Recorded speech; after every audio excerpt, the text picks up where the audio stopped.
Madam Clerk, please call the roll.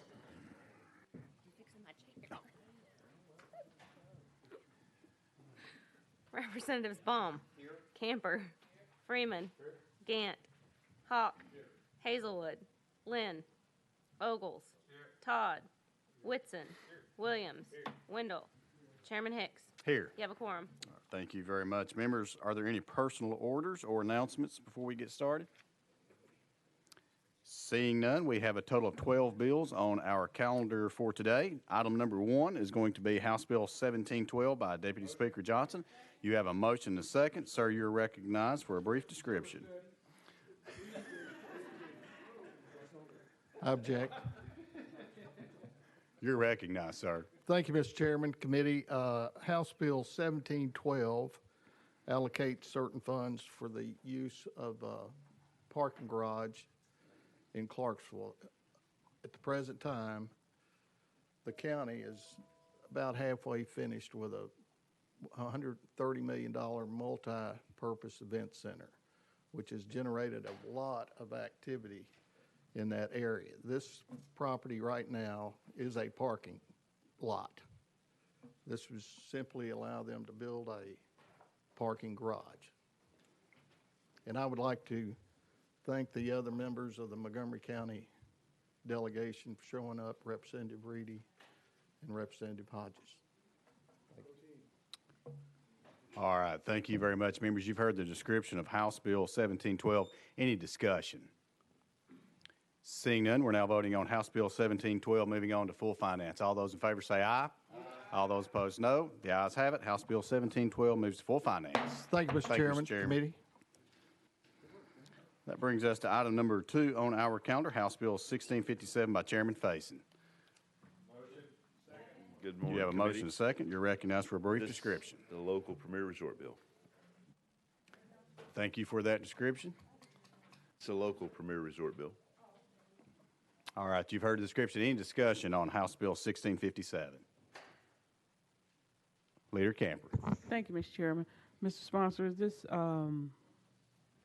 premier resort in your district? Yes, ma'am. All right, thank you, Mr. Chairman. Thank you, Mr. Speaker. Thank you. Further discussion?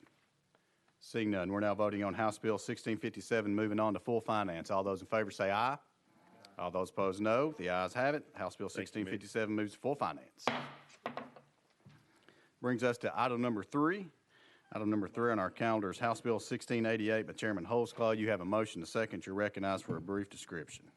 Thank you, Chairman. HB 1688 basically creates a common carrier license, and it's brought to me by the ABC.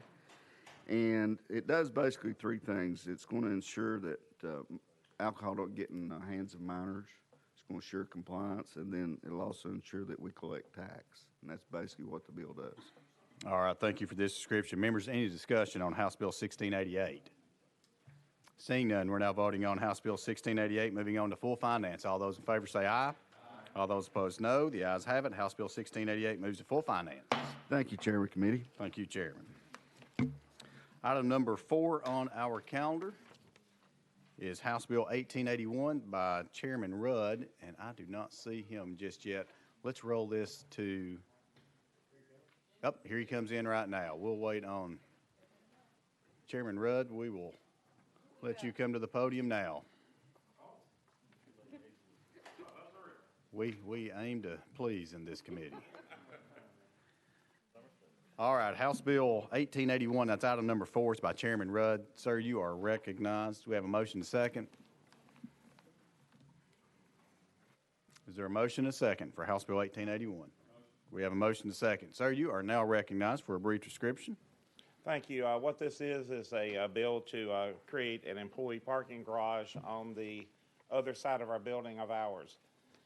3 years ago, I got with the state architect, I got with the speaker, and I got with the governor, and it was going to be in the budget, but the Senate did not concur at that time.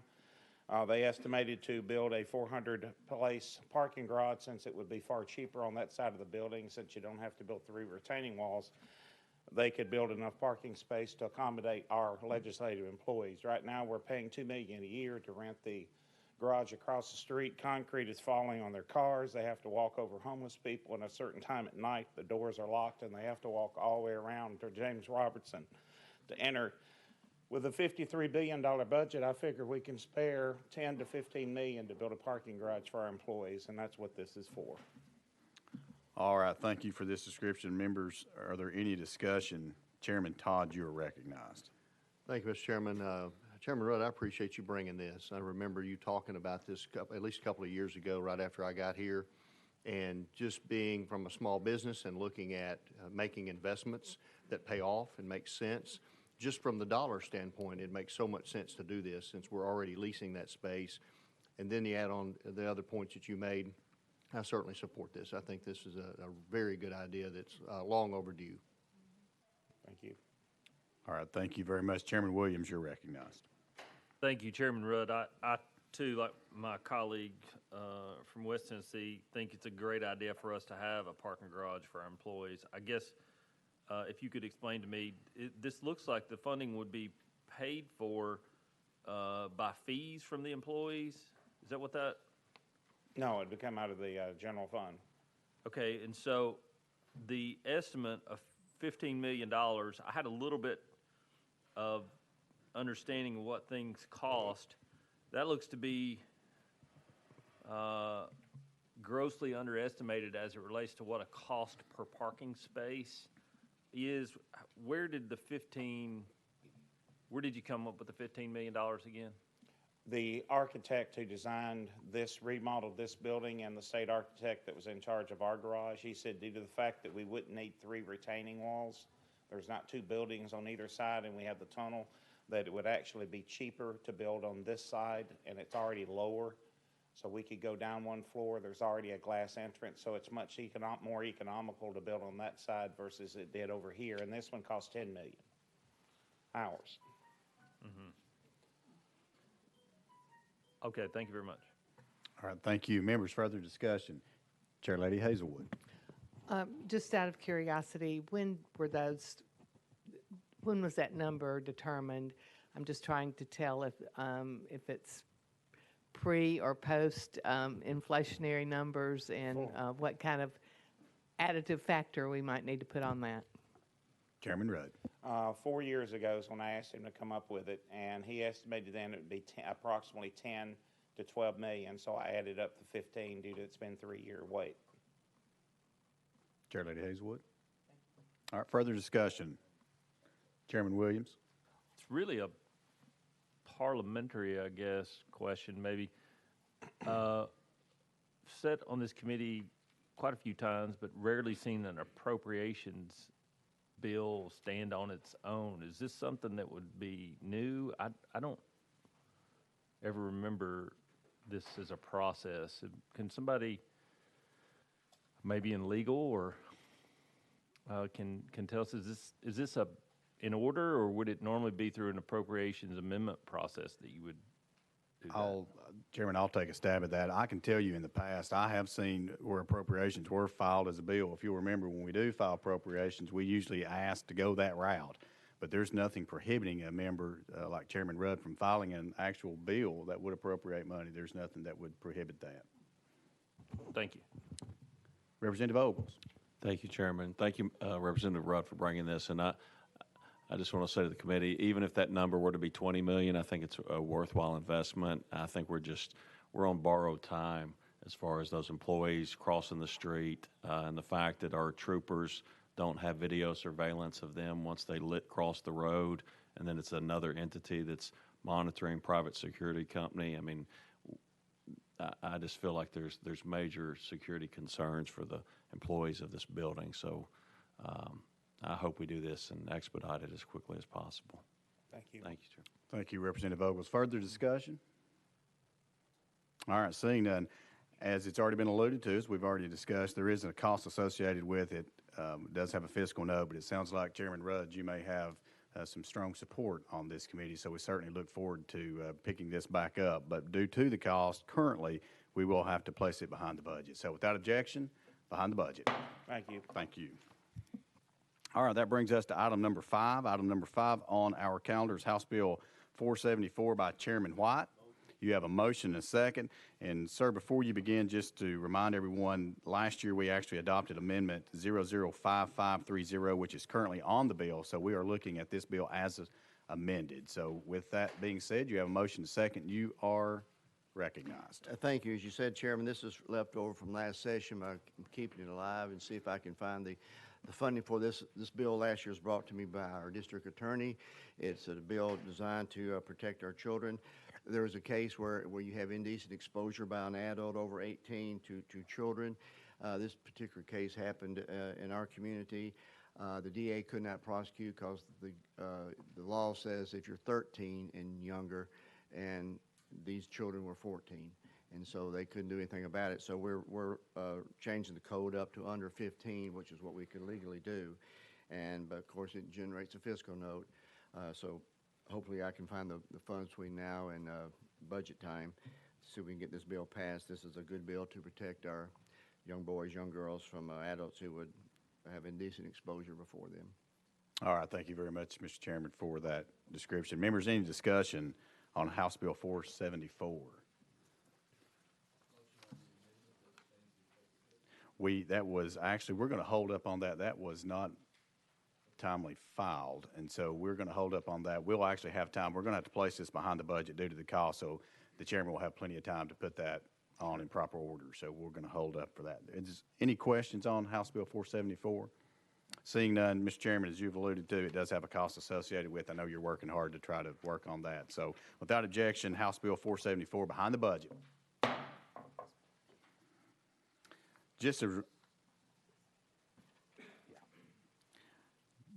I jumped ahead just a little bit, so let me just remind the members, it has been calendared 3 times. So it will go on a special calendar it's been calendared 3 times.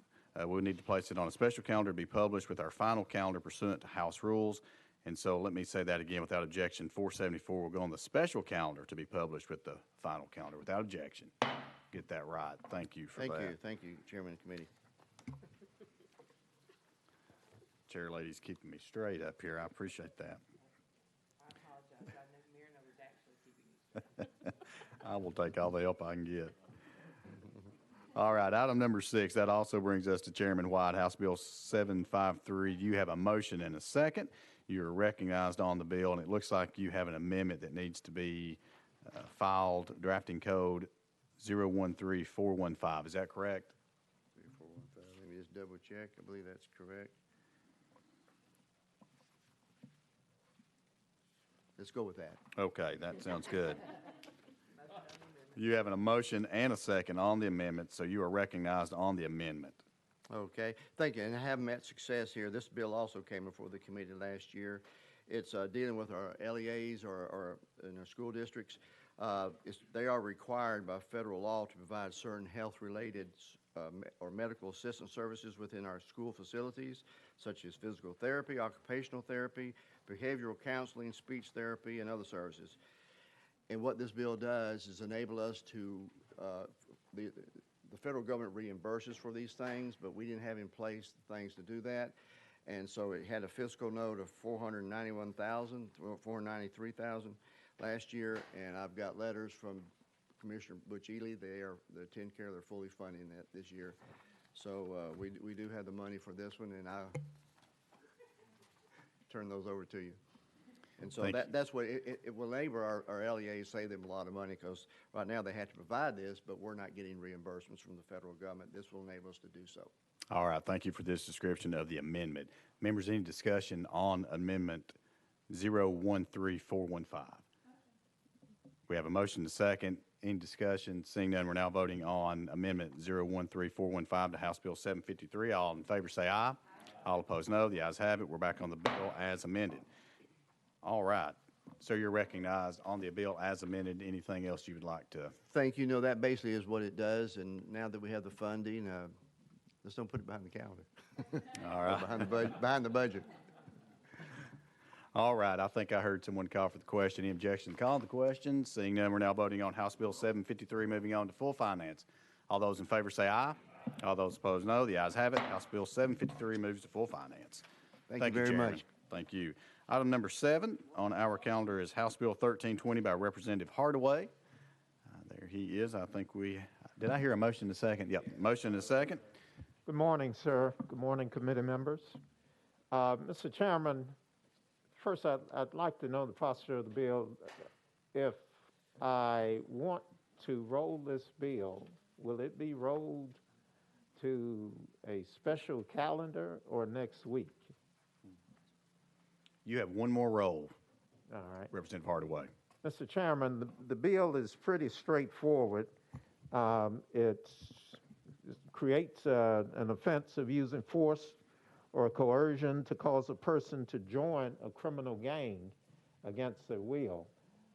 This bill is looking to get to the source of the problem that we have with criminal gang activity and recruitment in particular. I have individuals from the community, citizens, who want to be heard on this, Mr. Chairman. They were supposed to be here today. They will be here next week, which is why I would request a roll to All right. next week. All right, Representative Hardaway, thank you very much. Members, you've heard the request. Any objection to rolling House Bill 1320 for 1 week? Any objection? Seeing none, rolled 1 week. Thank you, Mr. Chairman. Thank you, Thank you. committee members. All right, that brings us to item number 8, House Bill 1661 by Representative Gillespie. So there he is. All right, you have a motion and a second. You're recognized for a brief description. Thank you, Mr. Chairman, committee. What this bill does is it creates a new offense of aggravated reckless driving to add to the already current just reckless driving statute. It would increase the penalty to 1 year in prison if convicted and a $2,500 fine. And with that, I'll renew my motion. All right, thank you for that description. Members, you've heard the description. Any discussion on House Bill 1661? Seeing none, Representative, you do have a cost associated with House Bill 1661, so we will have to place it behind the budget, as we know you're going to continue to work on that, and we appreciate that. So without objection, House Bill 1661 behind the budget. Thank you. Thank you. All right, that brings us to item number 9, where Representative Reedy has been patiently waiting. So you are recognized on House Bill 1719. We have a motion to second, so you're recognized for a brief description. Thank you, Mr. Chairman and committee. This is my annual pilgrimage to the Finance, Ways, and Means. Extends the expiration date for the ground ambulance provider assessment for another year. All right, thank you for this description. Members, any discussion on House Bill 1719? Seeing none, we're now voting on House Bill 1719, moving on to full finance. All those in favor say aye. All those opposed, no. The ayes have it. House Bill 1719 moves to full finance. Thank you, Chairman. That brings us to item number 10, and I have a request here to take House Bill 1720 off notice. Yes, So sir. without objection, House Bill 1720 off notice. Thank you, Representative Reedy. All right, that brings us to item number 11 on our calendars, House Bill 1845 by Vice Chairman Baum. You are recognized. You have a motion to second. You're recognized for a brief description. Thank you, Chairman Hicks. House and Senate members typically know a lot about our state spending and debt. We may not know as much about state liabilities. And so this is a bill that would increase transparency of state lending programs and state credit support programs. In particular, it would require the comptroller to report on the amount loaned out by different state organizations and entities, as well as the amount of debt supported by these entities. And it would require the comptroller to report on the future cost to the state if there would be a default. And it would require F&A, Finance and Administration, to report this information in our budget. And let me just kind of conclude my remarks by giving you an example of one of these programs. THDA loans out about $3 billion. Just one example. All right, thank you very much, Vice Chairman Baum. Members, you've heard the description on House Bill 1845. Any discussion? Okay, Representative Lynn, you're recognized. So each one of these agencies or departments, they have their lending in their annual report, but what you're saying, this is a comprehensive collection of these loans that they've made. Yes, we would be asking the comptroller to provide us a report with all of this information in one location and for it to be printed in the budget. We may know of a lot of it, like THDA, but there may be some loan support programs or credit support programs that are part of the state that we don't know about. Very good. Thank you. Chairman Whitson, you're recognized. Just want to recognize the member, the advantage of having a professor of economics on this committee and in the General Assembly. We much appreciate you, Chairman. Thank you. All right, thank you for this. All right. Any more questions for the doctor? All right, seeing none, we're now voting on House Bill 1845, moving on to full finance. All those in favor say aye. All those opposed, no. The ayes have it. House Bill 1845 moves to full finance. All right, that brings us to item number 12 on our calendar. Chairman Wendell, you're recognized, sir. Mr. Chairman, would I be out of order if I recognize Brother Bobby Stewart? He's got a ministry in many state capitals, and we're really glad. I'm glad to have him here, and I know the rest of you are too. But if you could welcome Brother Stewart, I'd appreciate it very Absolutely. Would he stand and be recognized? All right, thank you. Item number 12 on our calendar is House Bill 1640 by Representative Ogle. Sir, you're recognized. You have a motion and a second, and we'll get this in the proper posture right quick. I see there's an amendment that has been filed we need to put on to the bill. Drafting code 013429. Is that correct, Representative Ogles? Thank you, Chairman. Yes, that's All right. correct. Do we have a motion and a second? All right, we have a motion and a second. You're recognized on the amendment.